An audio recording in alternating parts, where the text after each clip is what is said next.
ಶಾಲೆಯಲ್ಲೂ ಕೂಡ ಭಾರತದ ಸಂಸ್ಕೃತಿಗೆ ಪ್ರಸಾರಕ್ಕೆ ಅವಕಾಶ ಇಲ್ಲ.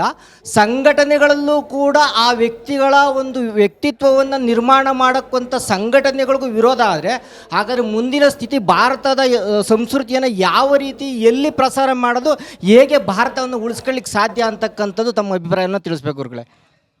ನನ್ನ ಅನಿಸಿಕೆಯಲ್ಲಿ 1947ರಲ್ಲಿ ಭಾರತ ಮತ್ತು ಪಾಕಿಸ್ತಾನದ ವಿಭಜನೆ ಆದಾಗ ಭಾರತ ದೇಶ ಇದು ಬರೀ ಹಿಂದೂ ದೇಶ, ಇಲ್ಲಿ ಇತರ ಧರ್ಮಗಳಿಗೆ ಜಾಗ ಇಲ್ಲ ಅಂತ ಹೇಳಲಿಲ್ಲ. ಅದರಿಂದ ಇತರ ಧರ್ಮಗಳು ಕೂಡ ಬಂದಿವೆ. ತದನಂತರ ನಮ್ಮ ಸಂವಿಧಾನ ಬಂದಾಗಲೂ ಕೂಡ ಹಿಂದೂ ಧರ್ಮವೇ ಈ ದೇಶದ ಮೂಲ ಧರ್ಮ ಅಂತ ಎಲ್ಲೂ ಹೇಳಲಿಲ್ಲ. ಆದ್ದರಿಂದ ಪ್ರತಿಯೊಬ್ಬರಿಗೂ ಸರಿಸಮಾನವಾದ ಹಕ್ಕು ಪ್ರತಿ ಧರ್ಮಕ್ಕೂ ಇದೆ ಈ ದೇಶದಲ್ಲಿ.